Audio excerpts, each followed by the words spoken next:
Hello and welcome back to the channel. Today we'll be reviewing the Redragon k530. Let's get into it.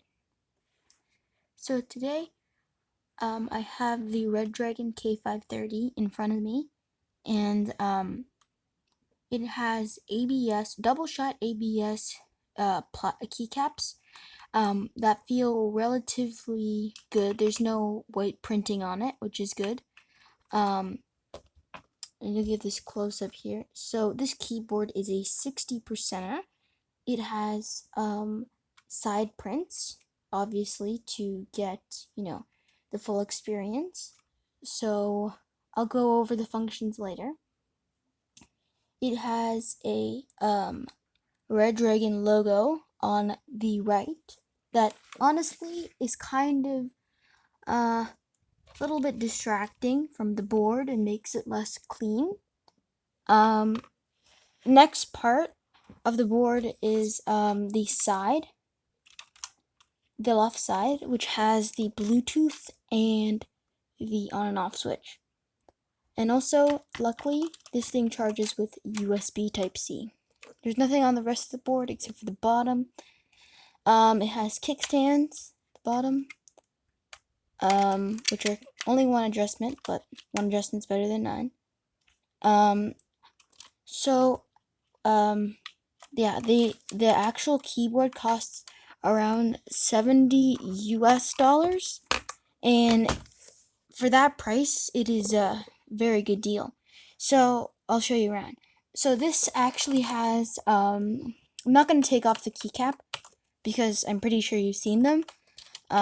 It has cherry clones, which are Otemu brown box browns, and the box browns feel very linear for some reason. They don't have they don't have very tactile click that you would come to expect from, say, a cherry brown or tactile switches.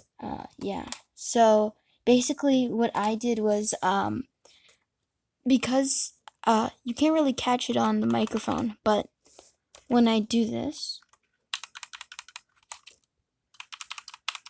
there is a ping, a very noticeable ping. But once it's put down on the surface, it is totally okay. So, yeah, the spacebar feels okay. It's a little bit pinging there as well, but the stabilizers are good. So what I did was I put a little bit of foam on the actual spacebar, and this keyboard has been foamed.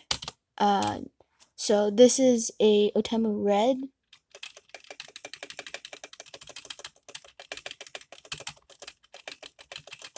It sounds okay.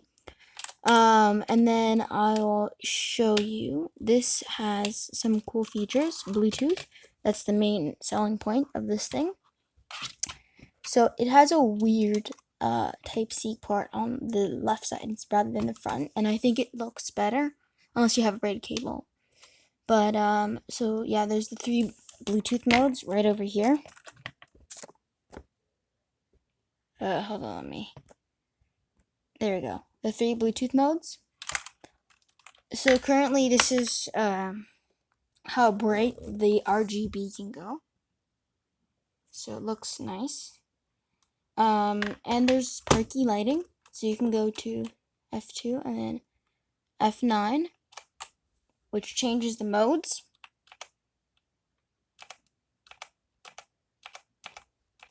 The pink's my favorite because it actually shows how fast you're typing. The darker red it gets, as you can see, which I like. And then also there's a personalization one where you can go and you can click F and 2, and then you click backspace, and then the caps lock will start to light up. And then, hold on, yeah, okay. And then you can actually change each of the keys to light up, because this is obviously RGB, because it's a gamer keyboard.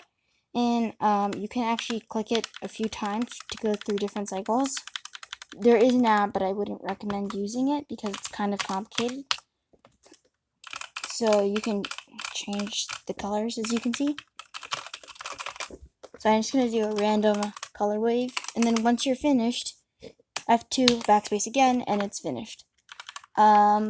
So basically how to use this is, like, another thing that is interesting is the macros. You can check up here, G1, G2, G3, so on to G6. I believe you click F2 and then G1, but try not to do that.